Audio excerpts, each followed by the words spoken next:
2024 का लोकसभा चुनाव अभी काफ़ी वक्त बाद होना है, लेकिन इस पर अभी से बात होने लगी है, महंगाई पर बात होने लगी है और चीज़ों के दाम किस तरह बढ़ रहे हैं उस पर विपक्ष लगातार सवाल उठा रहा है। इस समय हम लखनऊ के अहियागंज मार्केट में, जहां पर थोक भाव में यहाँ पर आपको मसाले मिलते हैं, अनाज मिलते हैं, दालें मिलती हैं, इस तरह की चीज़ें यहाँ पर उपलब्ध होती हैं। किराना कमेटी के महामंत्री हमारे साथ हैं जी। क्या नाम होगा, शुभ नाम? प्रशांत गर्ग। मेरा नाम प्रशांत गर्ग है। और सबसे पहले मैं आपको करेक्ट करना चाहूँगा, आप यहाँ सुभाष मार्ग पे हैं और ये तकरीबन 1945 के आसपास से यहाँ पे मेवा और मसाले का कारोबार थोक में किया जाता है। तो ऐतिहासिक बाज़ार है। अगर पैटर्न की बात करें कि 10 सालों में क्या चेंजेस आए हैं, तो उसके संबंध में देखिए, जीएसटी लगने के बाद से चीज़ें सरल हुई हैं।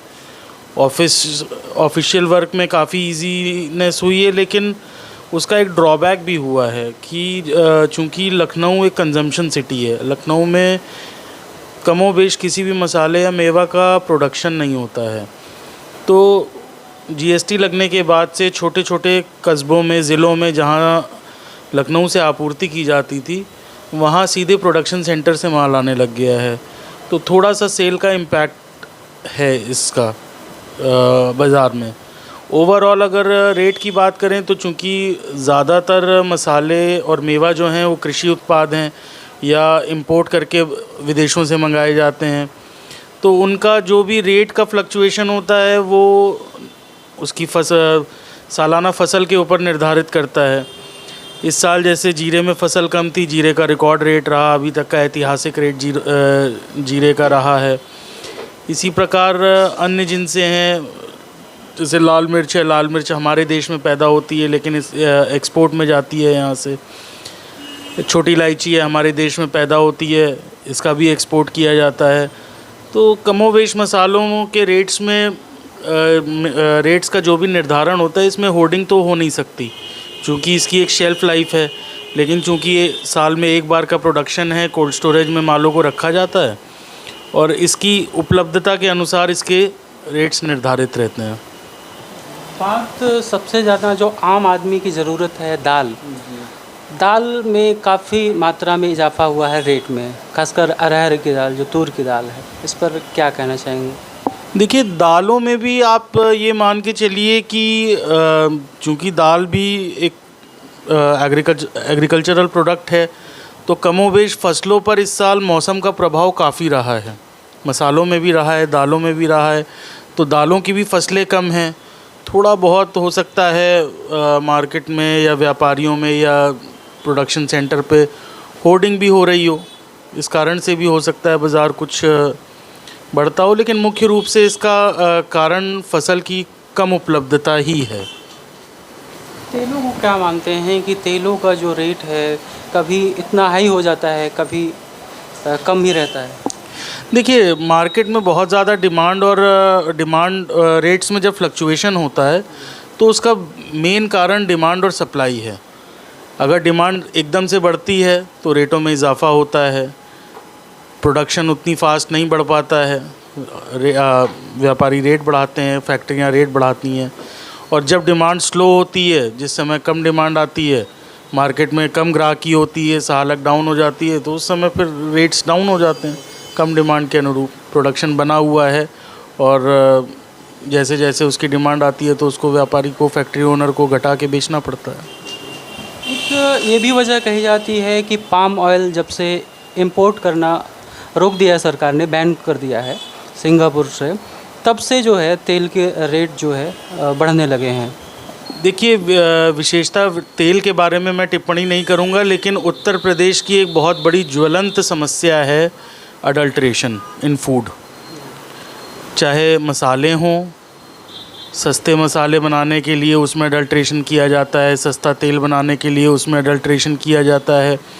ओवरऑल उत्तर प्रदेश का एक पैटर्न है कि यहाँ पे आपूर्ति से ज़्यादा मांग है, तबका गरीब है, लोगों के पास उतना पैसा नहीं है, तो यहाँ पे उस चीज़ को मेकअप करने के लिए एडल्ट्रेशन का बहुत ज़्यादा प्रयोग है। अगर आप मार्केट में निकल जाइए तो आप स्वयं इस चीज़ का आकलन करते हैं कि मसालों में कितना ख़राब चलन है, तेलों में कितना ख़राब चलन है, अनाजों में, बेसन में आज कितनी मिलावट है। आप इस चीज़ को खुद महसूस करते हैं। और इस चीज़ को हम जैसे हम बाहर अन्य प्रदेशों में भी जाते हैं तो हम देखते हैं कि उत्तर प्रदेश की मंडियों में कमोबेश बहुत हल्की क्वालिटी का माल चलता है, क्योंकि शायद यहाँ की जनता की पे करने की उतनी कैपेसिटी नहीं है या मेंटालिटी है। लेकिन अडल्ट्रेशन की समस्या ओवरऑल ट्रेड में है। इसका हम लोगों को भी नुकसान होता है। उसकी वजह से हम अच्छा सामान अपना बेच नहीं पाते, क्योंकि वो हमें सस्ता माल कंपटीशन देता है। आप एक संगठन से भी जुड़े हुए हैं और एक बड़े पद पर भी हैं, तो कहीं ना कहीं आप इस समस्या को प्रदेश के मुख्यमंत्री तक पहुंचाने की कोशिश नहीं किया? बराबर करते हैं हम लोग, बराबर फूड विभाग का सहयोग भी करते हैं। फूड विभाग की जब भी कभी कोई उनके पास किसी इस तरह की सूचनाएं आती हैं तो उसमें व्यापारी वर्ग से उनको जो सहयोग चाहिए होता है वो हमारे व्यापार मंडल, हमारी कमेटियां उनको वो हेल्प प्रोवाइड करती हैं। लेकिन अब कमोबेश ऐसे लोगों को चिन्हित कर पाना सरल नहीं है, क्योंकि हम व्यापारी हैं, हम अपनी दुकान पे आके बैठ गए, अपना व्यापार कर रहे हैं। लेकिन सरकार को इस चीज़ पे सरकार विशेष अभियान चलाती भी है। अभी जैसे फेस्टिवल आते हैं तो खोए को लेकर है, मिठाई को लेकर है, अन्य चीज़ों को लेकर फूड विभाग सजग भी हुआ है। पहले फूड विभाग इतना सजग, फूड सेफ्टी एक्ट इतना सजग नहीं था। अभी फूड सेफ्टी एक्ट के कंप्लायंसेस भी बढ़ गए हैं। तो ऐसा नहीं है, प्रदेश की सरकार इस विषय पर काम कर रही है और आने वाले समय में इसका फ्रूटफुल असर देखने को मिलेगा, हमें पूरी उम्मीद है। अभी अगर 10 से 15 सालों की अंतराल की बात करें, कितना बदलाव दामों में, चीज़ों के दामों में कितना बदलाव आपको लगा है? कि कुछ ज़्यादा हुआ है या फिर एक नियत कांस्टेंट गति से जो है दाम बढ़े हैं?